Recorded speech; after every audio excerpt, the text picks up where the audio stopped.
Montez le volume et rendez-vous au premier virage. Généry, tentative de passage de Roll, ça y est. Ah, il se tente d'accrocher.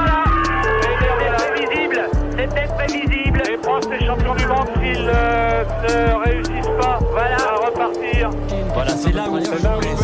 Il y va, et il passe, et il se touche, et il s'accroche, et Merde. Okay, Lewis, it's hammer time. accélère. Toto? Yes. It's called a motor race, okay? Sorry? We went to car racing. It is unbelievable, guys. Can we do this for another 10, 50 years together? On a le droit de faire des erreurs, c'est un principe de base, c'est dans les erreurs qu'on apprend. Quand on fait 2 fois les mêmes erreurs, là c'est qu'on n'a pas appris. Eh bien, bonjour à toutes et bonjour à tous, bienvenue chez Barbecue F1 sur Radio Merguez & Co pour le premier épisode de cette saison 2025. Ça fait plaisir de se retrouver, c'est la rentrée pour nous et nous sommes en Australie, effectivement, pour le retour de la Formule 1. Et ben dans sa dernière année avant le changement de réglementation, alors ça va peut-être être une saison à la fois serrée et disputée. Et alors, qu'est-ce qu'on a pu voir suite à ce week-end ? Qu'est-ce qu'on a pu voir la tête à l'envers ? On a vu beaucoup d'eau pendant la course, tellement que moi, personnellement, j'ai attrapé un gros rhume. Mais on a vu Norris qui domine fort ce premier Grand Prix et peut-être, on va en parler, une domination McLaren qui semble se dessiner assez fortement. On a vu aussi, par exemple, le remplaçant de El Mago Checo qui n'a pas eu la vie facile, mais comme d'autres rookies, voire même comme des vieux briscards pendant la course. On a vu aussi, par exemple, Ferrari qui fait du Ferrari. Et puis, donc, autour de moi, Jacques Lafritte, pour parler de tout ça et bien d'autres choses. Eh bien, on retrouve, par exemple, Lance Niol, qui, j'ai eu l'impression qu'il va pouvoir faire quelques barbecues F1 avec le PSG en Ligue des Champions. Donc ça, c'est plutôt l'année qui commence bien. Bonjour, bonsoir à tout le monde. Oui, ça va. Heureux, j'étais content qu'il n'y ait pas eu un barbecue mardi dernier, parce que bon, c'est vrai que pour le coup, j'aurais peut-être décédé en pleine émission pendant une séance de tir au but ou une attaque de Liverpool ou un coup franc et une tête de Van Dijk, mais ça va. J'ai été sauvé. J'ai quand même ma cellule psychologique sur les prochains tours. Si tu te fais éliminer par Aston Villa, là, je pense que j'aurais vraiment besoin de soutien. Ok. Et puis, avec nous aussi, Takuma Sado. Comment vas-tu ? En plus, on t'entend de temps en temps dans les barbecues basket. Comment ça va ? Mais ça va, très heureux d'être de retour autour du barbecue pour la saison de Formule 1. Ça, c'est parti pour 147 épisodes pour 827 Grands Prix. C'est cool. On va pas être épuisé à la fin de la saison, c'est bien. Mais ça va être bien. Et la Formule 1 qui par contre, qui démarre avec quelque chose qui ne devrait jamais changer. L'Australie en premier Grand Prix, c'est toujours bien. Il faut arrêter de mettre Bahreïn, rester à Melbourne. Point. Voilà. Et mieux à Melbourne pour l'ouverture. Et puis Niki Lambda est avec nous. Mais comment vas-tu aussi, Niki ? Ça fait plaisir de se retrouver.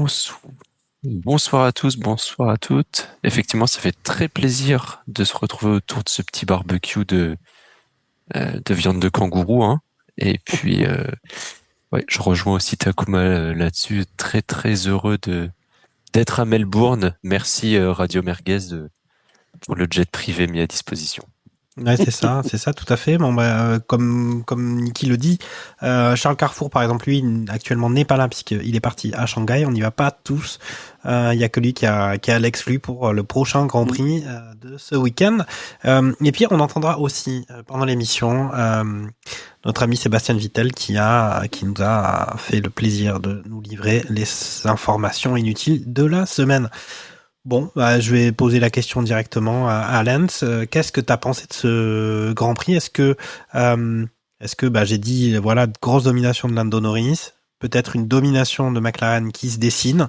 Qu'est-ce que tu retiens ? Parce qu'effectivement, on va rappeler tout de suite, victoire de Norris, 2e place de Verstappen, une 3e place un petit peu rigolote de notre ami George Russell. Qu'est-ce que tu retiens, toi, de ce qu'a fait McLaren sur ce Grand Prix d'Australie ? Bah, j'avoue que à l'issue des qualifs de samedi, quand tu vois les deux McLaren mettre minimum 4 dixièmes à Max, tu dis que le Grand Prix le lendemain pourrait être long.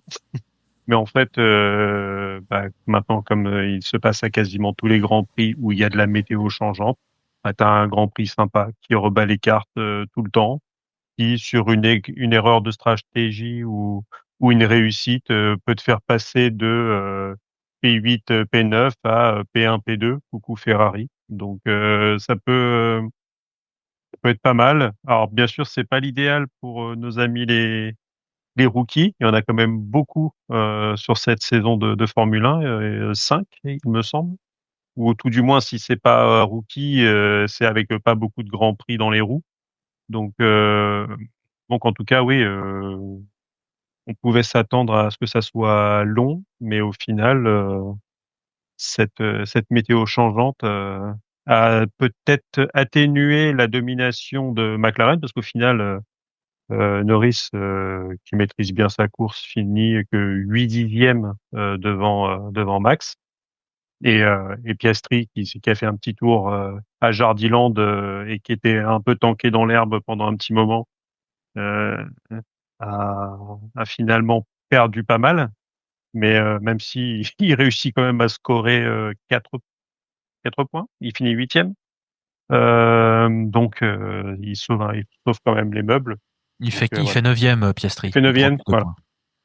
Donc, ouais, il double Hamilton pour la P9. Donc voilà. Donc finalement, merci quand même la météo, parce qu'on est quand même passé des essais et des qualifs où il y avait une température au sol de 40 degrés au lendemain où il faisait 19, avec des pluies différentes, avec un coup des classes 1 où ça peut juste te mouiller un peu la piste, à des classes 3 où même quelques minutes, ça te suffit à te détremper le circuit, sachant que la Formule 2 n'a pas couru à cause des conditions. Euh, donc Ok. ouais, un Grand Prix sympa, surtout pour un premier de l'année, où comme l'a très bien dit Takuma, quand c'est à Bahreïn en général, bon, c'est pas le Grand Prix où tu t'amuses le plus. Ok. Euh, Moi, j'avais eu une réflexion à la fin du Grand Prix. Je m'étais dit qu'en fait, ça ressemblait quand même beaucoup à la saison dernière, en fait, avec les McLaren qui, en fait, étaient les plus performantes, qui étaient devant, avec derrière un Max qui est présent tout seul pour son écurie. Et puis derrière, on a du Mercedes très solide qui sont derrière, mais qui arrivent quand même à tirer la substantifique moelle de tout ce qu'ils peuvent pendant les Grands Prix. Et Ferrari qui sont là. On se dit qu'un jour ils vont y être pour de vrai, mais en fait, on sait pas trop. Il y a toujours quelque chose.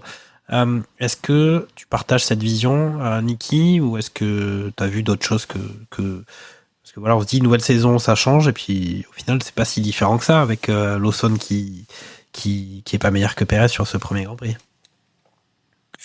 Oui, je rejoins pas mal ton analyse. Après, je tempérerai quand même où la pluie a quand même, enfin, c'était quand même du grand n'importe quoi.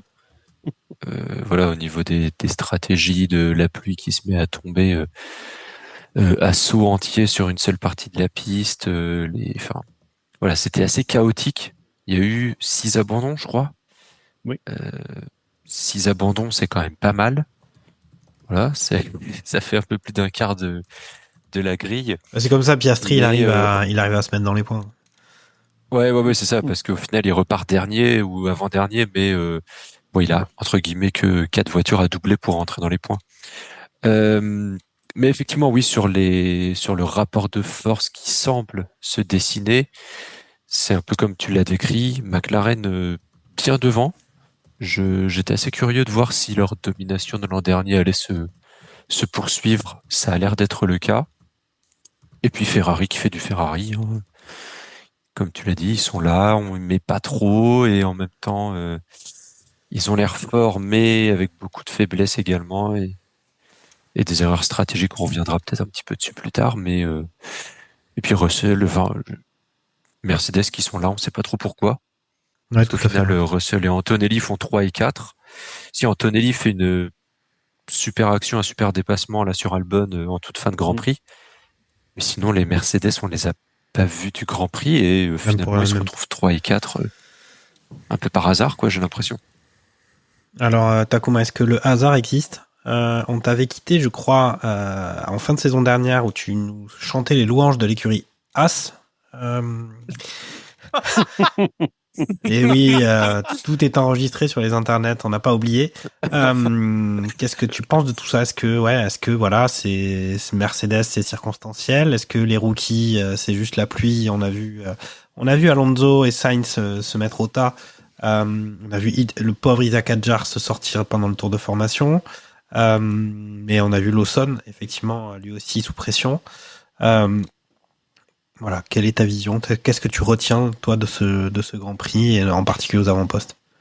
Bon, il y a plusieurs choses. Déjà, je suis, entre guillemets, content que Sainz et Alonso soient sortis, parce que ça permet d'atténuer... Non, mais ça permet juste d'atténuer la sortie d'Adjar, dans le sens où Adjar se sort dans le tour de formation, ce qui est bien évidemment une erreur magistrale. Mais quand tu vois Sainz qui sort, je crois, sous safety car, dans le dernier virage, il sort tout seul... Ouais. Et Alonso qui sort aussi tout seul, pareil, en faisant une erreur, ça permet au moins de lui mettre un peu de pommade en mode, ok, t'as un rookie, tu fais une rookie mistake, comme on dit, mais Fernando Alonso qui a 44 piges, c'est aussi fait piéger. Donc, dans un sens, ça permet au moins de lui dire, bon, bah, t'es pas le seul à avoir fait cette erreur, c'est pas grave, t'apprends. Et c'est dommage parce que ça ruine un week-end qui était très très bon d'Adjar pour le moment, et je préfère retenir ça que il fait une très très bonne qualif, et je lui souhaite en Chine de pouvoir rééditer ça et de garder la confiance qu'il a. Concernant Mercedes, j'aimerais saluer, je pense, si on regarde depuis son arrivée en Formule 1, je pense que ce Grand Prix d'Australie 2025, c'est peut-être la course la plus George Russell de l'histoire des courses George Russell. À savoir, on ne le voit pas de la course, il n'est pas assez bon pour être devant, mais il est trop bon pour être derrière. Il fait pas une erreur et il fait podium. Tu te demandes comment. C'est extraordinaire. Je crois que c'est la 5e, la 6e fois où on le voit débarquer en 3e place ou en 2e place en mode, bah écoutez, je passais par là. Bon, bah je vais prendre les points. Et Antonelli, extraordinaire. Il fait une erreur, il repart, il fait P4. Tu te dis, il a 17 piges, il a déjà compris comment ça marche à Mercedes, à savoir, il faut pas qu'on te voie. Bon, on t'a vu en début de course, mais après, il faut pas qu'on te voie, et il faut prendre les points. Bah alors là, bravo, hein, j'ai rien à dire. Ce qui me fait peur, moi, c'est que j'ai l'impression que McLaren est largement au-dessus sur ce premier Grand Prix. Alors, on verra en Chine. On verra sur des conditions sèches, sur tout un Grand Prix. On sait que là, c'est des conditions particulières, mais j'ai quand même cette petite sensation que McLaren a une vraie avance. À voir dans quelques mois avec la réglementation sur les ailerons flexibles, si ça va vraiment les pénaliser. Ça commence dès la Chine. Oui, ça commence dès la Chine. Parce qu'il y a une modification avec l'essai. Tu passes de 2 mm permissif avec les 75 kg en statique à 0,5 mm avec, pour la Chine, vu que c'est le premier truc, avec une permission de 0,25 mm. Donc, entre guillemets, tu as le droit à 0,75 mm de déformation. Donc, déjà, est-ce que tu vas devoir rigidifier un petit peu la pièce? Est-ce que tout de suite, ils se sont dit, on met dans la sauce McLaren pour éviter qu'ils prennent tout de suite un envol?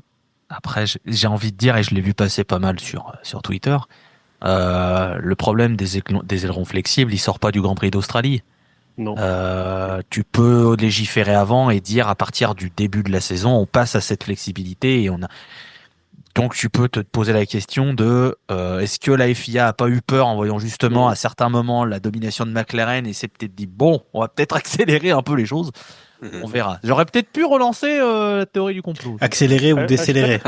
Plutôt décélérer les choses. Nous sachons.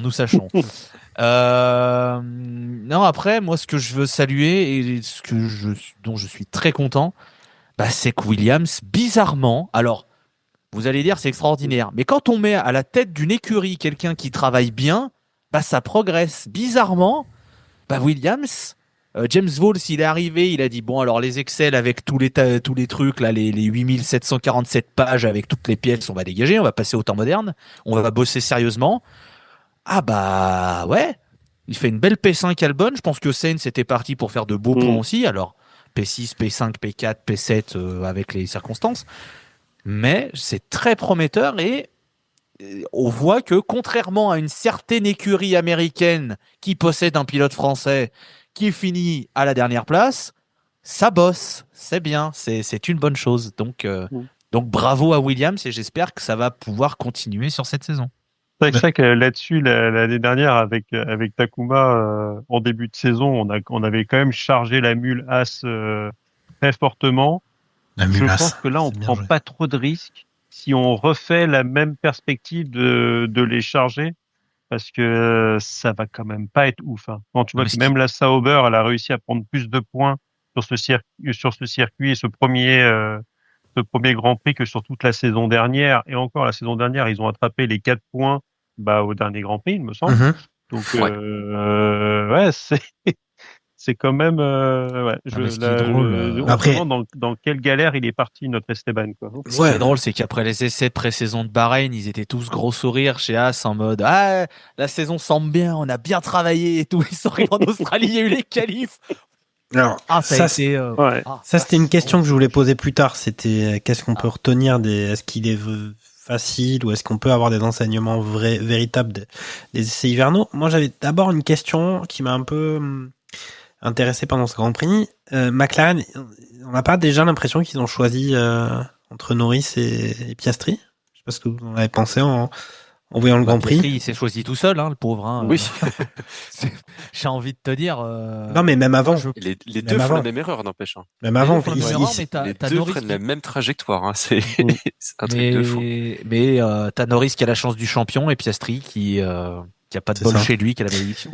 Après, moi je pense que on n'a pas pu voir vraiment en condition de lutte, parce qu'on le sait, les messages radio ont toujours 1 ou 2 tours de décalage par rapport à ce qu'on entend. Et quand il lui dit de pas se battre tout de suite, il se l'est pas tout de suite. Enfin, c'est avant qu'il se rapproche. Et une fois qu'il se rapproche, il lui dit qu'il peut se battre, mais qu'au moment où on a le message radio, il est repassé à 2-3 secondes. Ouais, c'est ça. Le rythme. C'est plus à ça que je faisais allusion.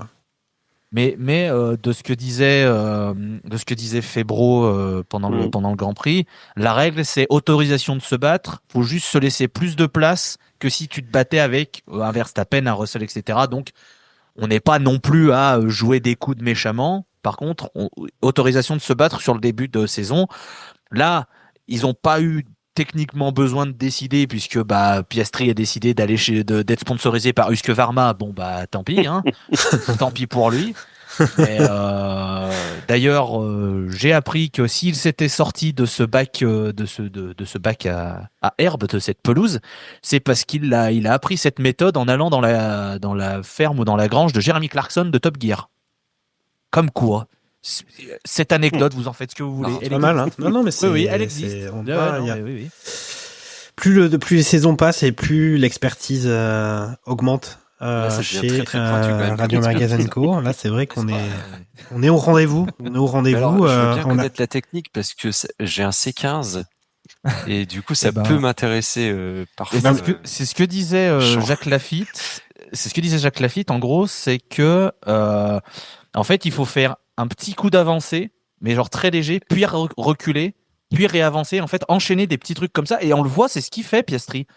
Et qu'en fait, en faisant ça, tu te débloques de l'endroit, et après, tu retrouves de la motricité, tu peux te sortir de cette situation. Et du coup, mais je partagerai l'extrait dans la conversation que nous avons sur un réseau social qui n'est pas connu, qui s'appelle WhatsApp. Non, mais je vois que les consultants à Radio Merguez sont bien préparés. On avait déjà eu les 0,75 mm de Lance Stroll. Là, on passe sur la méthode pour sortir du bac à herbe. Qu'est-ce que cette émission va continuer de nous réserver des petites pépites? Est-ce que Niki va nous parler des graviers sur la piste et comment bien les chasser à coups de balai? Quel balai utiliser? Non. Quel balai utiliser, ça c'est possible par contre. D'accord. Alors il y avait une perche tendue juste avant. Est-ce que, au final, alors c'est encore plus facile parce qu'il y a eu le premier Grand Prix, mais est-ce que, de façon générale, on peut retenir des choses, des essais hivernaux, si on est comme nous des spectateurs ou des gens assidus de la F1? Parce que effectivement on disait ils semblaient tout heureux, mais parce qu'ils avaient dit qu'ils avaient fait que des tours avec plein d'essence pour travailler les longs relais ou je ne sais quoi. Est-ce qu'on retient des choses de ce qu'on a pu voir pendant les essais hivernaux? Qu'est-ce que t'en penses, Niki, toi qui as suivi ça? Oui, de très très près. Hein. De très très près, ouais. J'ai pas regardé une seule seconde des essais hivernaux, mais de toute façon, ils ont été. Maintenant, c'est quoi? C'est 2 jours? C'est 3 jours. Ouais, 3 jours.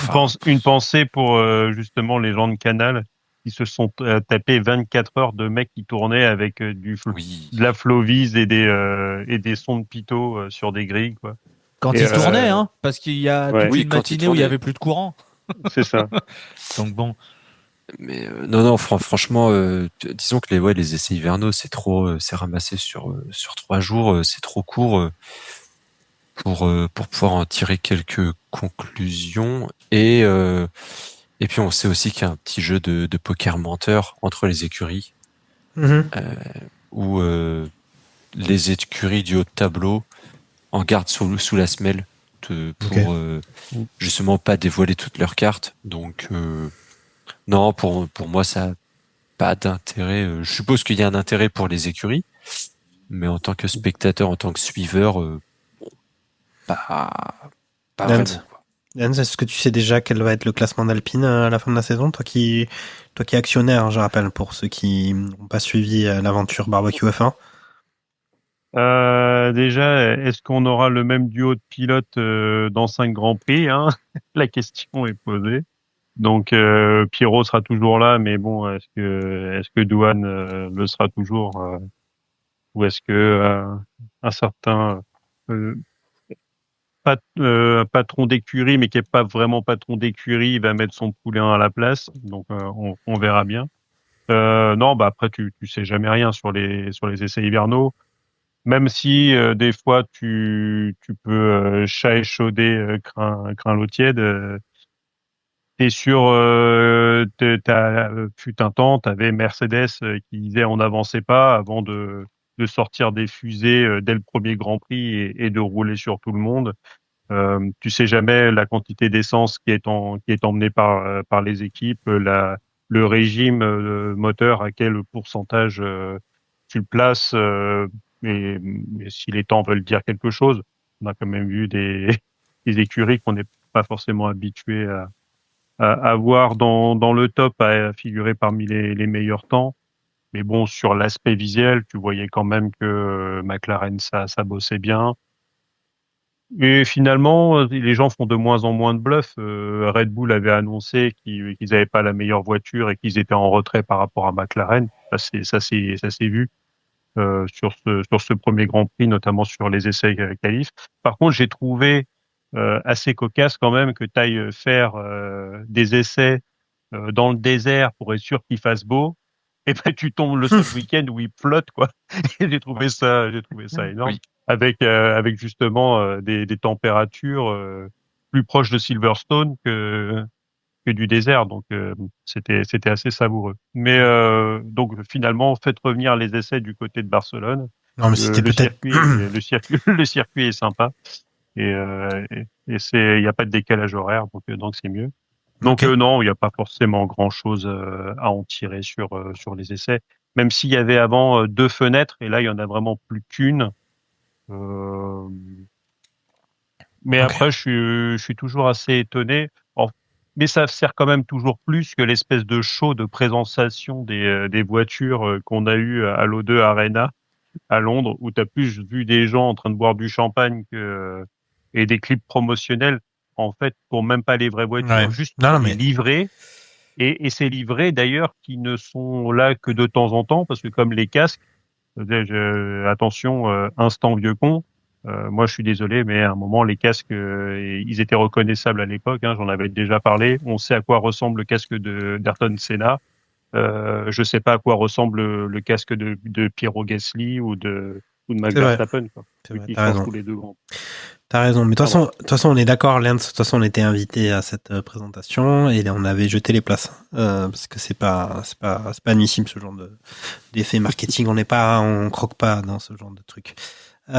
Takuma, une petite réponse sur les essais. Puis sinon, écoute, je sais pas, peut-être une question Non, je te laisse répondre sur les essais. Je vais répondre. Ouais, non, je vais simplement dire que on sait que c'est quand même le roi du pipotage, mais Helmut Marko avait annoncé que McLaren était bien devant. Ça me paraissait important de le signaler pour pouvoir dire que, de manière assez étonnante, Helmut Marko avait tout vu. Quand on voilà. Écoutez, vous en faites ce que vous voulez. Moi, sinon, j'avais une question avec Helmut Marko. C'était justement, je te proposais de devenir Helmut Marko l'espace d'un moment. Et est-ce que c'est bon, ça y est, Tsunoda va remplacer Lawson? Sincèrement, ce qui va se passer, qui serait le potentiel remplaçant de Liam Lawson, je pense que c'est Isaac Hadjar. Je pense sincèrement qu'il voit beaucoup plus de potentiel en Isaac Hadjar qu'en Yuki Tsunoda, et je pense sincèrement que Yuki Tsunoda, sa place, elle est chez Toro Rosso, AlphaTauri, Racing Bulls, Visa, Cash App, enfin bref, vous connaissez la routine. Sincèrement, il y a un plafond de verre qu'il ne pètera jamais. Et il pourra être champion du monde avec une Racing Bulls, il ira jamais chez Red Bull. Jamais. Vraiment. Et je pense sincèrement que Yuki Tsunoda, non, c'est mort, c'est finito. Helmut Marko peut pas le piffrer, j'ai l'impression. Je sais pas ce qu'il a fait, hormis être japonais et proche d'Honda. J'imagine que j'allais le dire, ça peut être ça. J'imagine, hein. Mais sinon, ouais, non, vraiment, si tu me dis demain Helmut Marko est remplacé, il va y avoir quelqu'un d'autre, je pense qu'il prend Isaac Hadjar. Vraiment, hein. Je suis persuadé qu'il prend Isaac Hadjar. Que Isaac Hadjar prendrait la place d'Helmut Marko, si j'ai bien compris. Comme quoi, ça va vite en F1. Je sais pas, Helmut, il a dit que les larmes de Hadjar, c'était malaisant. Il a dit, c'était gênant, ces petites larmes-là après sa sortie de piste. Il est bon pied, bon oeil, hein, Helmut, on le connaît. Hein. Okay. Ça, je pense que ça fait partie de et c'est devenu le borgne le plus célèbre depuis la mort d'un certain borgne qu'on n'aime pas. C'est devenu le borgne le plus célèbre de France. Alors, oui, mais tu remarqueras que on a certes perdu un borgne qu'on n'aimait pas, mais il avait déjà le rôle du super vilain avant. Hein, oui, comme quoi, c'est vrai. Tu perds un œil, tu perds d'autres choses. Hein, apparemment, c'est terrible. Enfin bon. Okay. Bon. Hein, ok. On va peut-être pas faire un barbecue ophtalmologie. Hein, écoutez, Pourquoi pas les bornes les plus célèbres de l'histoire. On pourrait faire un hors série. Alors peut-être pas sur les bornes de la Formule 1 parce que je suis pas sûr que l'émission durerait très longtemps quand même s'il y en a. Mais pourquoi pas, ça peut être un concept. D'arcade que... Oui. On pourrait faire un barbecue borgne. Pourquoi pas. Et ne jamais oublier que au royaume des aveugles, le borgne est roi. Donc, Ça c'est pas mal. Alors qu'est-ce qu'on peut dire encore? On peut dire quand même que on n'a pas parlé de Ferrari, mais on a quand même entendu parler justement le chef d'Alpine qui a dit que c'était une grossière erreur, qu'il aurait jamais fait ça, de signer Hamilton dans le cadre du transfert du siècle en F1, puisque Hamilton a quitté, comme tout le monde le sait. Qui a dit ça? Ah non, c'est Binotto qui a dit ça. Non, c'est Briatore, non? Ah, je crois que Binotto aussi, il a dit qu'il l'aurait pas fait, je crois, il me semble. En tout cas, il y a Briatore qui a dit que c'était vraiment de l'argent foutu en l'air et qu'avec l'argent dépensé pour Hamilton, il aurait fait bien autre chose. Après, c'est deux Italiens qui disent qu'ils auraient pas signé Hamilton chez Ferrari. Peut-être se poser des questions chez les Italiens, quoi. Moi, je dis ça. Bon, bref. Hein, je pense que c'est des Italiens qui coupent leurs spaghettis, eux. Ils mettent de l'ananas sur la pizza. Ouais, c'est ça. C'est pas vraiment des Italiens. Après, il est peut-être borgne, hein, Briatore, mais il fait semblant de pas l'être. Hein. On sait pas. Caché derrière les lunettes de soleil, c'est possible. Je sais pas. Mais alors, parlons de Ferrari, parce qu'au final, évidemment, avec ce transfert, c'est comme, je sais pas moi, un gros transfert, grosses attentes. Comme Mbappé au Real Madrid, une comparaison qui tient pas la route. Ronaldo au Real, c'est ça. C'était gros truc, grosse attente. Les après, essais. Espérons pour lui que ça soit pas Messi au PSG. C'est juste ce que j'espère. Oui, c'est ça. Bon. Les essais hivernaux, justement. On a dit qu'il n'y avait pas trop d'enseignements, mais il y avait quand même un peu le oui-dire. Le oui-dire en fait, a plus d'enseignements que les regarder sérieusement ces essais. Le oui-dire, c'est que c'était pas dingo. C'était un peu similaire au final presque à ce qu'on avait pu voir en 2024.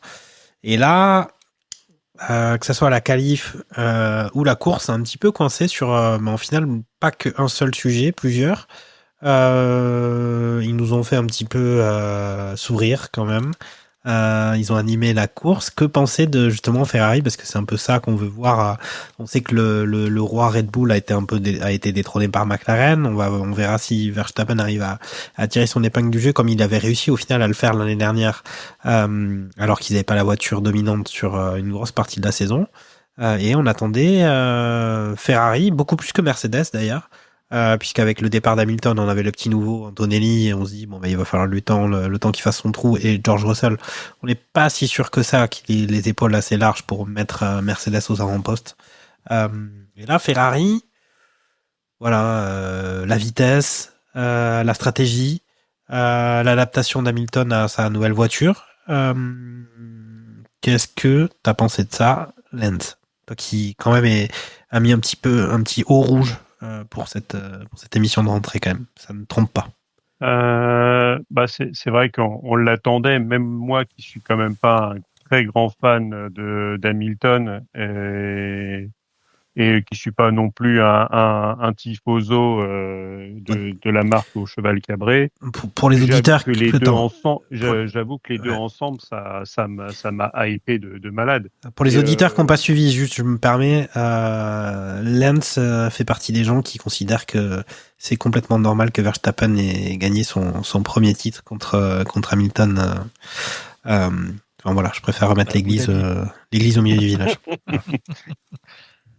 Ouais, c'est ce pauvre Max qui est haï par tant de monde. Moi, il me fait de la peine. À un moment, j'ai envie d'aider la veuve et l'orphelin. Donc, mais là, tu vois, il a limite trop gagné. Donc maintenant, je me rabats sur Alpine. Donc, tu vois, j'aime vraiment les causes perdues. Donc, non, mais ouais, après, c'est vrai que là, de voir Hamilton en rouge, ça fait quand même quelque chose sur toute la campagne de com qu'ils ont pu faire avant avec tous les documentaires qu'on a pu avoir aussi sur Canal. Bah, ça envoie quand même du steak. Donc même si les mecs ils gagnent pas le titre de champion du monde constructeur ou même pilote, limite avec tout le pognon qu'ils vont gagner, avec tout l'argent généré, même si au final là c'est un de mes gros flops, c'est le gros HP et le blanc sur la Ferrari. Moi j'aime pas. Ah, il y a HP sur la Ferrari? Oui, je crois. Ah ouais, c'est discret. Moi, je l'avais pas vu. Écoute, on avait déjà parlé, on avait déjà fait une émission spéciale à ce sujet la saison dernière sur qu'est-ce qui se passe avec les sponsors comme ça. Est-ce qu'on a le droit de valider? Comme Alpine, qui a été plus rose que bleu. Bon, après, voilà, c'est comme ça, ma bonne dame. Non, mais après, t'avais envie, t'étais vraiment hypé par la chose. Alors, il y a plusieurs dire qu'on a pu entendre, notamment sur la perfo, vu que ça n'a pas du tout fonctionné, mais au final, je pense que c'est vraiment la voiture, parce que sur les qualifs, même si Charles se loupe sur la qualif et peut pas terminer son dernier tour lancé, finalement, Charles et Lewis font quasiment le même temps, donc sur la qualif. Alors après, il se dirait que ils n'étaient pas forcément au taquet sur leur fond plat. Ils avaient peur finalement que ça frotte un petit peu trop et que ça passe pas derrière au niveau des vérifs et des tolérances. Donc ils auraient remonté un petit peu la voiture, et donc forcément une voiture à effet de sol, si tu la remontes, tu perds en perfo, et donc derrière c'est quand même pas terrible, et sur la pluie le lendemain tu t'en perds encore plus, parce que l'effet aéro effet de sol avec la pluie, c'est encore moins terrible. Donc finalement tu sais que ça allait quand même pas être foufou. Et après, t'as l'erreur. On a quand même vu pendant les qualifs, certains signalaient que ça faisait très longtemps qu'on n'avait pas vu, enfin qualif ou essai, on n'avait pas vu Lewis faire une petite toupie avec sa voiture. Donc il doit quand même appréhender une voiture un peu plus agressive que la Mercedes. Et Charles aussi qui fait son erreur pendant le Grand Prix. Donc tout ça accumulé, plus bien sûr, t'en as parlé. La stratégie, où certains disaient on est retombé à l'époque Binotto. Moi, j'irais pas jusque là. C'est que finalement, ils avaient pas tous ceux qui ont finalement bien pité au moment de l'accident d'Alonso, qui a précipité, avec en plus pour remettre des slicks, et puis après la grosse averse pour remettre des intermédiaires. finalement, ceux qui étaient déjà bien placés ont joué la sécurité, un beau plat du pied, petit filet, alors que si tu étais moins bien placé comme Ferrari, tu as essayé de tenter un coup. Au final, ça passe. La pluie est beaucoup plus courte. Ils réussissent leur coup, ils finissent P1, P2. Mais pourquoi ils n'ont pas différencié? Pourquoi ils font jamais? Pourquoi ils n'ont pas fait?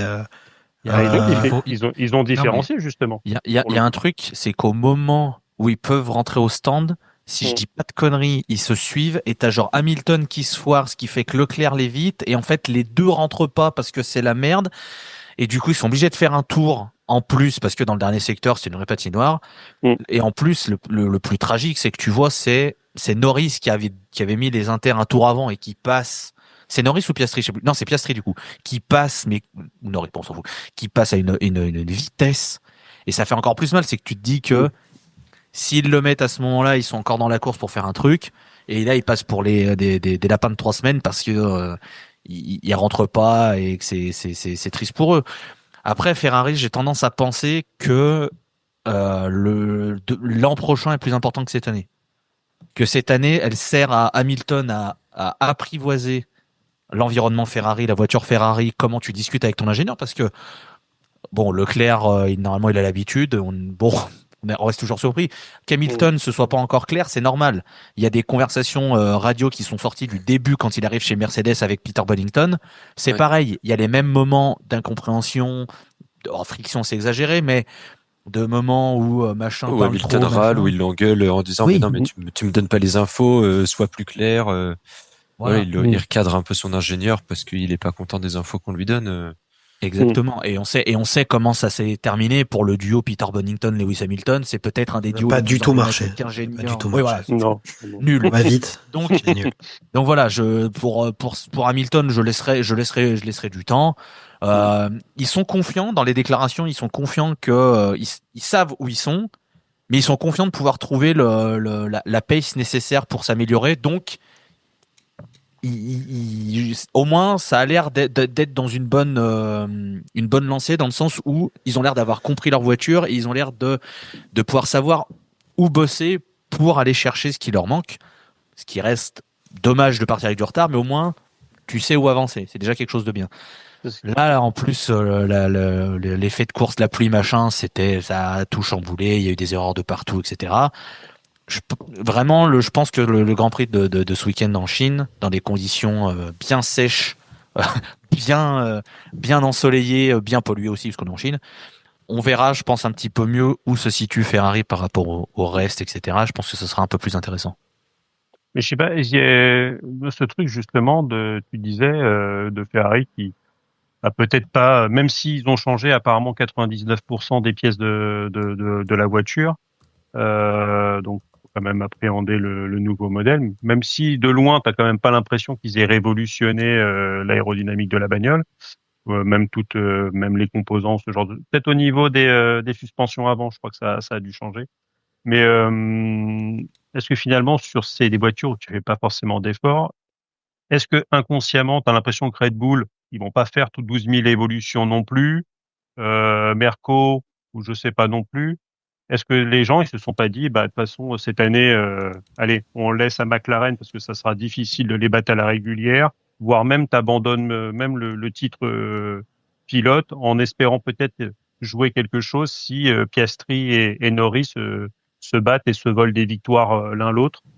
J'ai l'impression que les gens même si on pensait qu'on allait avoir de la bataille sur cette saison, est-ce que finalement ça va pas retomber comme un vieux soufflet raté avec finalement tout le monde qui abandonne dès les premières courses. Là, typiquement, si les 5 premières courses, t'as un coup Norris, un coup Piastri, un coup Norris, un coup Piastri avec des doublés dans tous les sens, les mecs ils se disent c'est bon, on abandonne la saison. Je t'aurais dit oui s'il n'y avait pas eu l'annonce du changement de réglementation sur les ailerons flexibles. S'ils avaient rien dit, je t'aurais dit bon là McLaren à mon avis c'est tout droit et ils risquent d'avoir, parce qu'on sait que c'est l'écurie qui a réussi à tirer le maximum de cette zone grise, on va dire, sur la flexibilité des ailerons. Là, du coup, comme il y a un changement, je me dis que ça va peut-être leur faire perdre un avantage, merci. Et je pense que comme l'écart est pas non plus, il est pas non plus si fort que ça, dans le sens où une amélioration d'un côté peut vraiment rapprocher les deux. On sait que t'as un Piastri qui a fait une erreur là, qui a encore des petites failles mentales. Norris, on sait que la saison passée, c'est ce qui lui coûte beaucoup de points, c'est Ah, mais ça, bien sûr. il a fait des erreurs. Voilà, c'est des pilotes qui font des erreurs chez McLaren, que ce soit Piastri ou Norris. De toute façon, on l'a vu. Norris, c'est une erreur qui lui coûte pas, mais oui, on n'est pas passé loin d'avoir les deux McLaren qui se foutent au tas et de perdre un 1-2 qui était tout droit. Qui aurait été très drôle. Et Norris, c'était sensationnel. Le nombre de fois où il est à la limite, où il est deux, même là encore ce week-end, il y a quelques moments, ils vont un peu mordre dans les graviers. Enfin, on l'a vu, jamais clean, comme tu as Verstappen qui Verstappen pendant 60 tours, il passe toujours au même endroit et puis il est jamais mis en danger. Norris et Piastri, c'est régulier. Enfin, c'est minimum 2-3 fois par course. Où les mecs, ils sont vraiment à la limite et ils vont lécher le gravier. C'était deux doigts de se sortir, quoi. C'était la citation que je cherchais tout à l'heure sur la chance du champion. C'est la citation. Plus je m'entraîne, plus j'ai de la chance. Il y a peut-être ça ou probablement ça pour quand on atteint ce niveau-là. Moi, je voulais juste vous arrêter tout de suite avec votre histoire de c'est bon, la saison est pliée. Je rappelle juste la saison de 2024. Donc, si on prend les 5 premiers Grands Prix, on avait 3 doublés Verstappen-Perez et 4 victoires de Verstappen sur les 5 premiers Grands Prix. Donc, on a le temps de voir venir, sachant qu'au final, Red Bull n'a pas été champion constructeur et que ça c'était pas si large que ça l'écart avec entre Verstappen et ses poursuivants. Je dis ça, est-ce que Niki, toi aussi, tu rien n'est fait? Oui, j'étais. Alors, la vie est belle, rien n'est fait. Pardon? J'ai dit la vie est belle, rien n'est fait. Oui, non, j'ai le nez bouché. Je te rejoins là-dessus. Encore plus avec, comme disait Takuma, l'argument là des petites évolutions réglementaires sur les ailerons flexibles qui est censé rebattre un petit peu les cartes et réduire l'avantage qu'a McLaren. Je peux comprendre effectivement le côté la réflexion en se disant c'est la dernière année sur cette réglementation, l'année prochaine les bagnoles vont changer, donc on va pas mettre toutes nos forces dans la bataille pour espérer accrocher quelque chose cette année. Maintenant, ça reste des compétiteurs, que ce soit les pilotes ou les ingénieurs, etc. Enfin, tous les teams, tous les staffs, ça reste du haut niveau, des compétiteurs. Il y a des gros sous en jeu. Et moi, je vois pas Red Bull, Ferrari, Mercedes complètement balancer la saison en disant de toute façon c'est perdu et puis on fait plus rien et on attend l'année prochaine, quoi. Ok. Lance, est-ce que tu as envie sur c'était pour finir sur McLaren, j'ai quand même trouvé et rebondir aussi sur la citation que tu as donnée, j'ai quand même trouvé Norris beaucoup plus mature là sur cette première course. Il a déjà beaucoup plus la tête d'un champion du monde que la saison dernière où il était gentil. Là, j'ai trouvé qu'il avait, il a bien conduit, il a pas surconduit, il a pris l'initiative sur le fait de rentrer.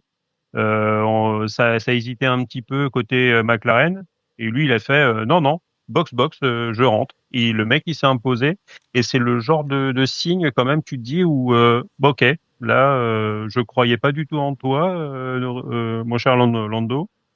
Et là tu me fais un peu plus croire en toi et c'est le genre de situation tu te dis que il aurait été un petit peu plus dur comme ça la saison dernière, peut-être qu'il était champion du monde. Donc, ok.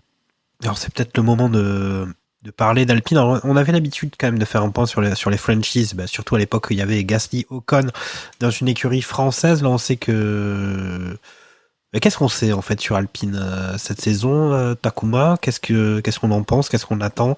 Est-ce que c'est déjà le début de la fin? Est-ce qu'ils ont appris de leur erreur et donc ils vont vendre l'écurie rapidement? Comment tu vois? Parce que c'est pas si mal que ça par rapport aux années précédentes, là, ce début de saison au niveau des performances. On est raisonnablement satisfait. Ou pas?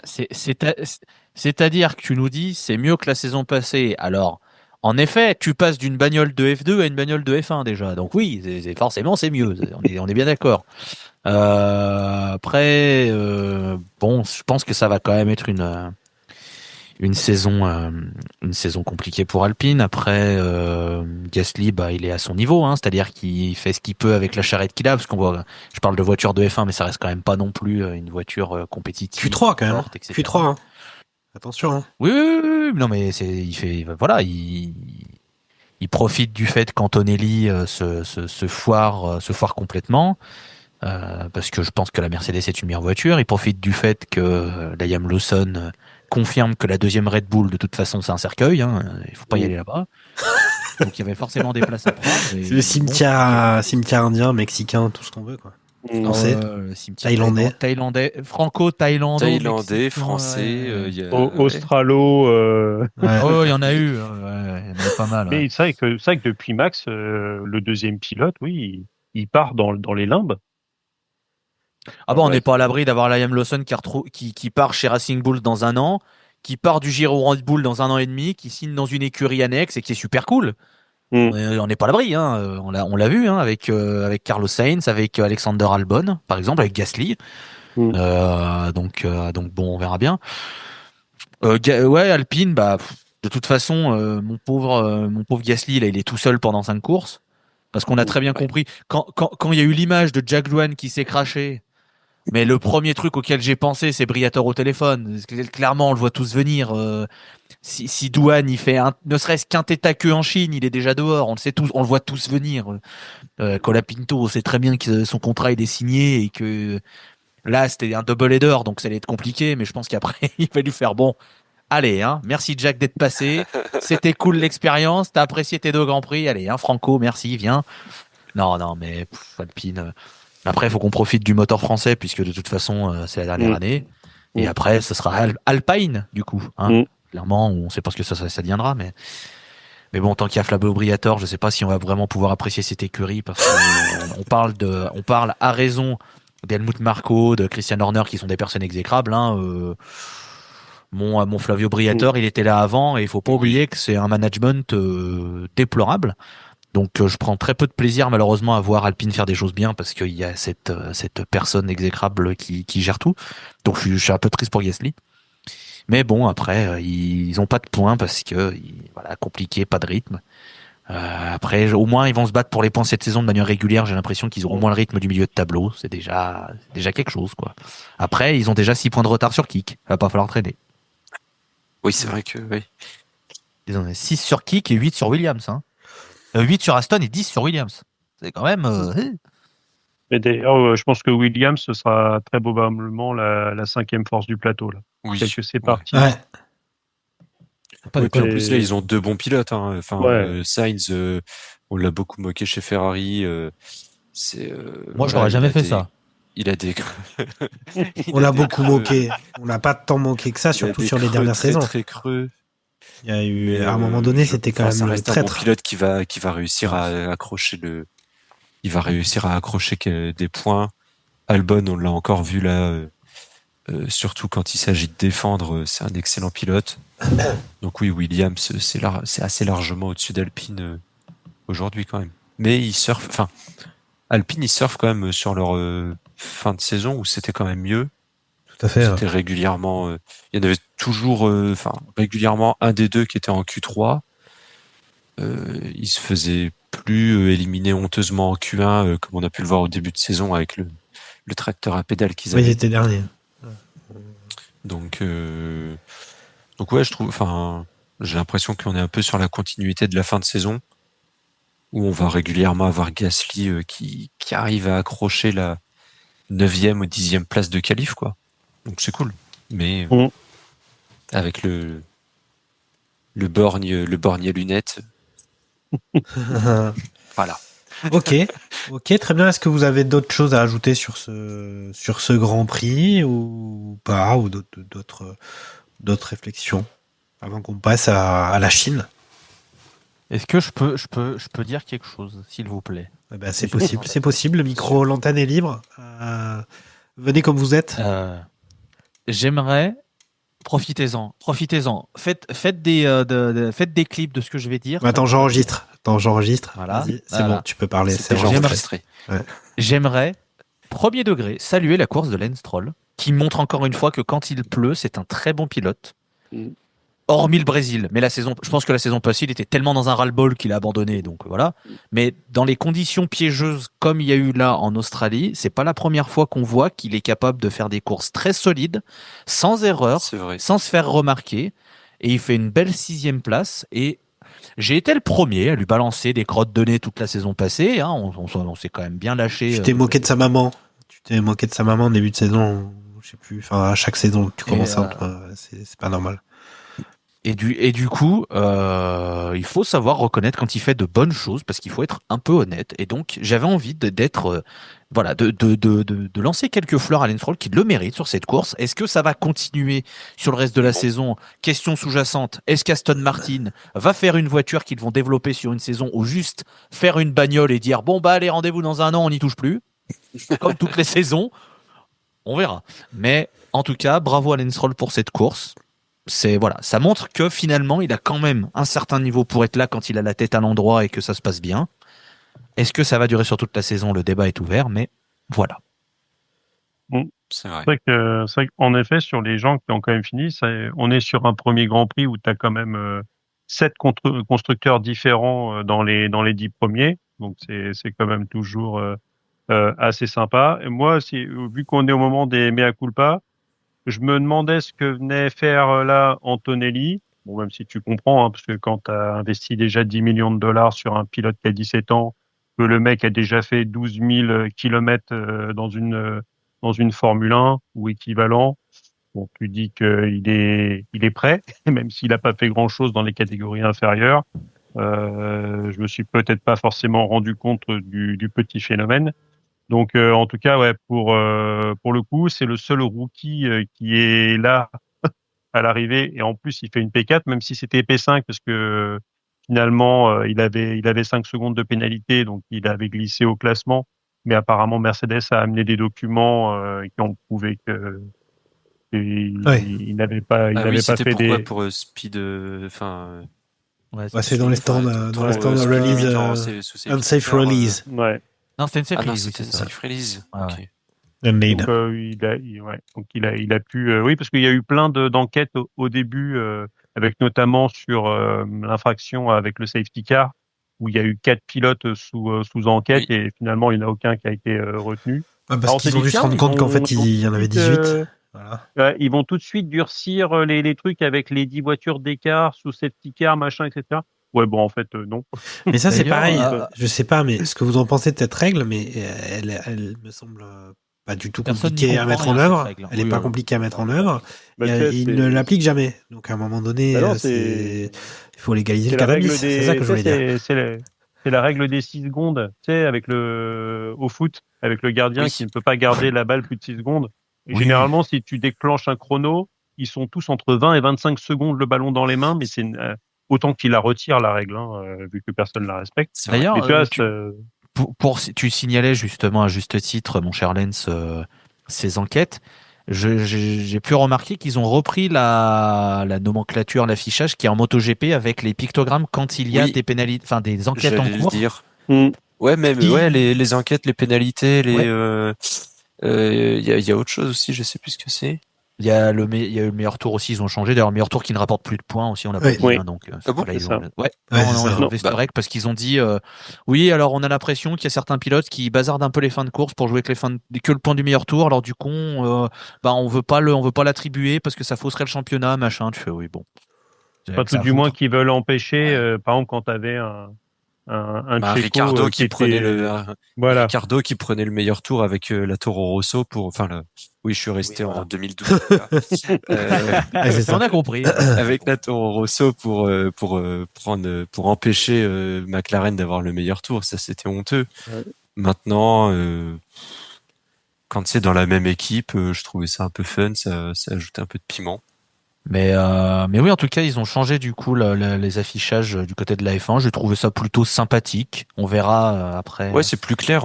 Ça, notamment les pilotes sous enquête ou qui se prennent des pénalités, ça te permet de bien voir et de voir ça. Moi, j'ai trouvé ça plutôt cool aussi. Ok. Et sinon, ouais, dans les rookies, quand même à constater le week-end catastrophique et cauchemardesque d'Oliver Behrman. On avait encensé la saison dernière avec justement ses bonnes perfs quand il avait pu avoir un volant dans les mains. Et là, ouais. Alors, est-ce que c'est le fait d'être vraiment pilote titulaire ou d'avoir juste une tondeuse à gazon entre les mains comme voiture? Parce que tu as même Esteban qui arrivait à faire quand même à se dépêtrer, à faire des petites choses avec une Alpine et qui était plus motorisée par BKT, pour ceux qui n'ont pas, c'est des pneus de tracteur qui sponsorisent qui sponsorisaient la Ligue 2. D'ailleurs, je sais plus s'ils sponsorisent encore la Ligue 2, mais ils sont encore sponsors de temps en temps sur quelques petites choses, BKT. Là, même lui, c'est pareil. Enfin, il a même pas pu hisser la Haas à essayer de faire quelque chose. Donc, bon. En tout cas, courage à Esteban et un grand courage aussi à Isaac, qui j'espère va vite rebondir justement avec la Chine, parce que il y a beaucoup de commentateurs qui étaient effondrés. Et c'est vrai que quand moi j'ai regardé le replay, je savais pas du tout ce qui s'était passé sur la course.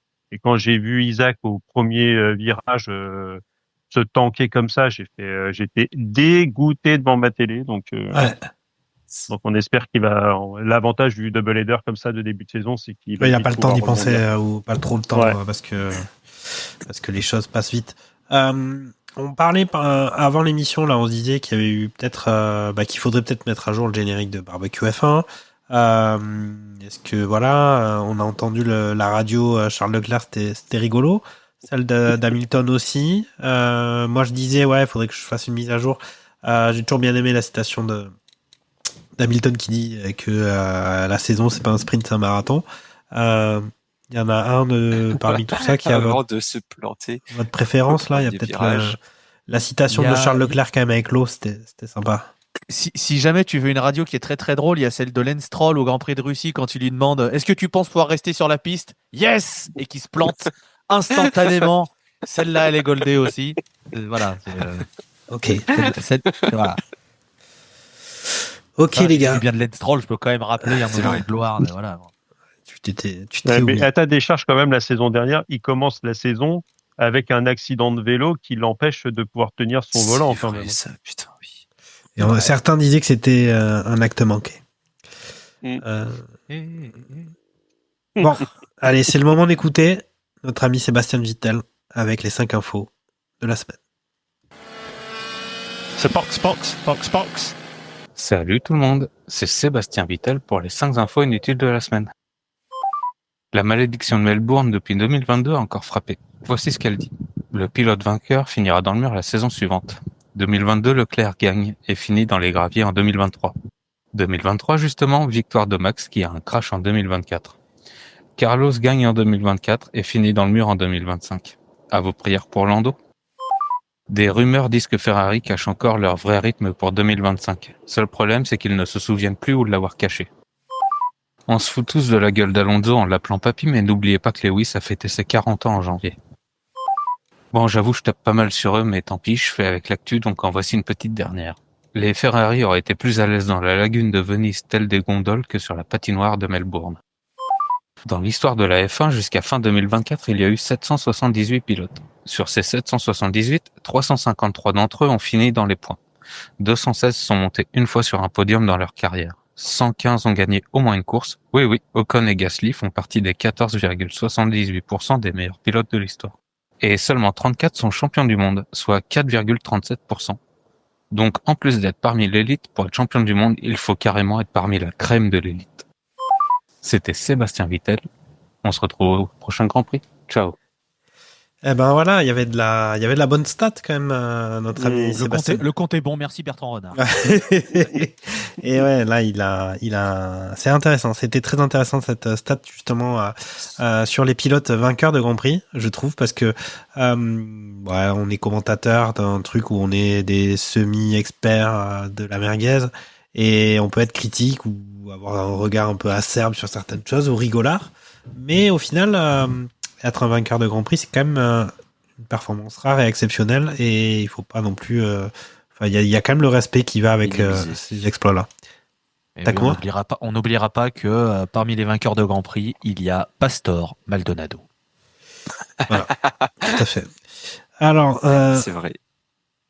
c'est vrai. On n'est pas dans la post-vérité chez Radio Magazine Co. On va pas te dire que c'est pas vrai. Que des faits. Que des faits. Only the facts. Et Only the facts, c'est week-end prochain, Grand Prix de Chine. Je rappelle juste les vainqueurs le podium de la saison dernière du Grand Prix de Chine. On avait Verstappen suivi de Norris, suivi de Perez. Alors Perez n'est plus là pour en parler. Je ne sais pas ce que fait actuellement Perez sur ces derniers week-ends. Mais Il boit des canettes. Non. Pardon ? Il boit des canettes de Red Bull, je sais pas. Il est peut-être parti avec. Est-ce qu'il est encore il est plus estampillé Red Bull, je pense, Perez là. Non, je pense pas.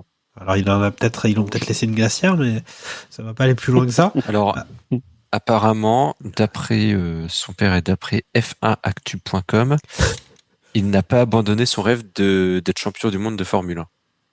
Ben c'est bien, moi j'ai jamais abandonné mon rêve d'être millionnaire, mais au bout d'un moment, il faut se remettre à la raison. Hein. C'est ça.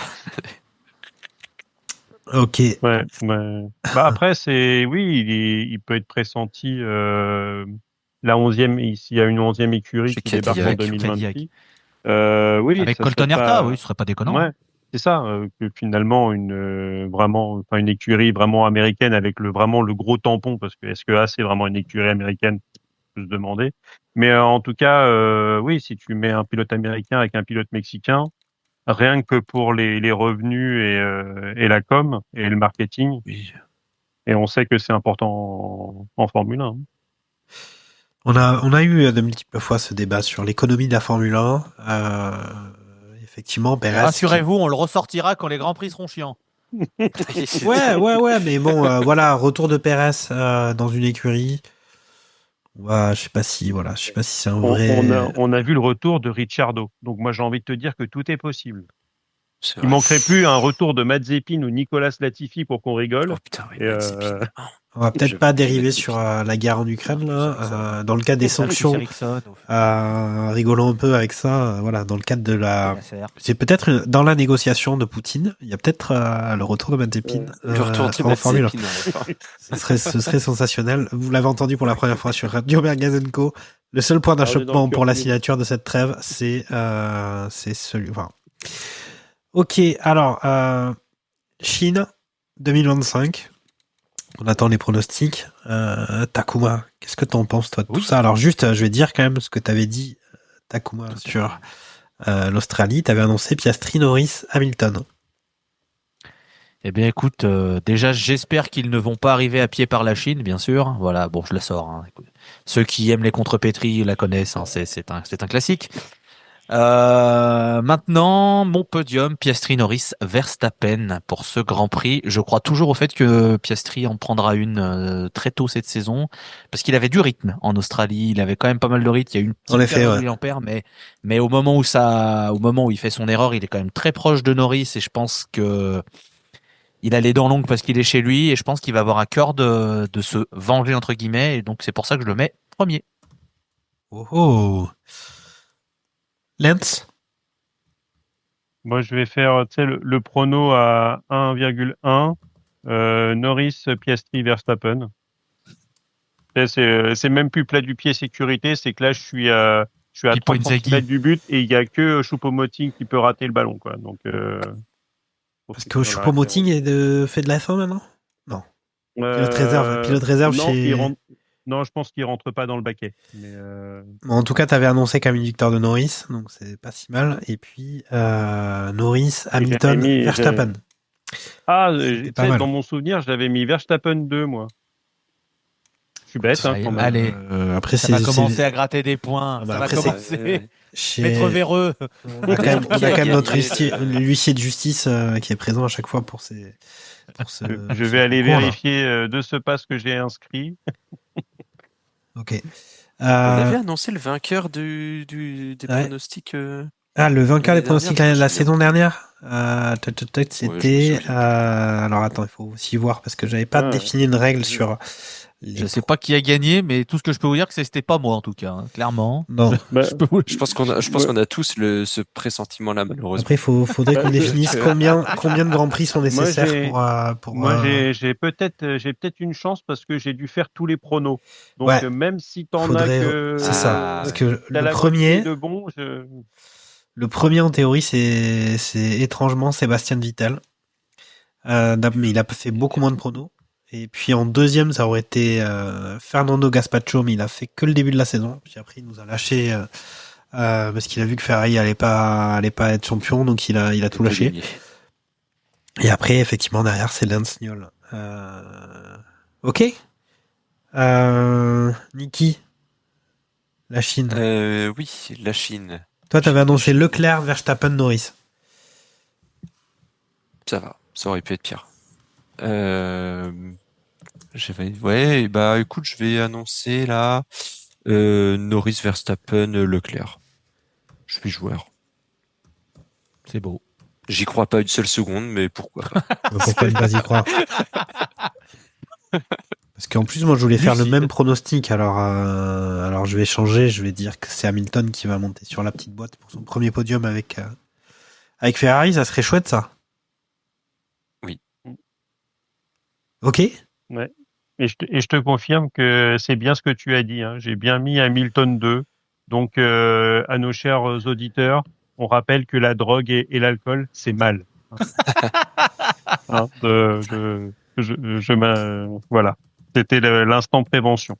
Il est encore en train de fêter la qualification du PSG contre Liverpool. Il ne faut pas lui en vouloir. Voilà.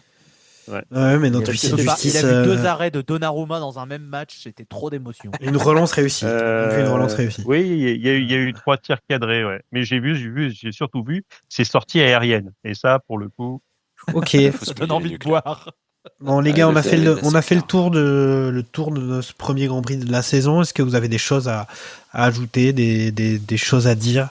J'aimerais qu'on salue le WRC qui va peut-être mourir d'ici la fin de la saison, donc profitons-en. C'était un peu. Voilà. Salut mon pote. Dans les tuyaux. Tu vas nous manquer. Ok. Pourquoi j'ai pas suivi? Qu'est-ce qui se passe avec Parce le WRC? que Hyundai va se barrer à la fin de la saison. Ford apparemment veut pas rester. Toyota non plus. C'est la merde. Et la nouvelle réglementation arrive qu'en 2027. Donc l'an prochain, il pourrait y avoir que des rallyes 2. Oui. Pas ouf. C'est pas ouf. C'est pas ouais, non. Donc voilà. Et bravo à Joan Zarco d'avoir fait 5e avec un tracteur tondeuse Honda en moto. Je dois avouer que celle-là, je l'avais pas vu venir. Bravo à lui. Franchement, ok. De la force. Et voilà. Niki, Lance, quelque chose à ajouter Ouais. Et étonné que les frères Marquez soient restés sur leur moto 2 courses d'affilée. Donc comme quoi c'était possible dans la vie. Ok, très bien. Et puis moi, je vais dire donnez votre sang et soutien à la Palestine. Voilà. Ok. Et à noter que si jamais vous avez envie de passer du temps devant votre écran ce week-end, il y a la Formule 1, le WRC et l'IndyCar. Prenez une douche le vendredi et voilà. Hein. Et bon courage. Hein. Ok. Sachant qu'il n'y a pas de football, hein, vous pouvez y aller. Enfin, il y a la Ligue des Nations, mais il n'y a pas de football donc. Bon, du coup, il y a pas de football. Ouais, moi je voulais juste annoncer qu'il y avait une échéance qui se rapprochait, qui est Podren, le festival du podcast, qui a lieu le 19 et le 20 avril. Et pour laquelle effectivement Radio Merguez sera présent, donc c'est cool. Si jamais des auditeurs sont du côté de Rennes et veulent voir des membres participants de Radio Merguez en chair et en os, et ben ce sera le cas à Rennes entre du 19 au 20 avril. Voilà. Bon, mais merci les gars, super pour cette rentrée. C'était encore une fois un grand plaisir de se retrouver et d'attaquer cette saison 2025 ensemble. On se retrouve en fait dès la semaine prochaine. Salut, ciao. Salut à tous.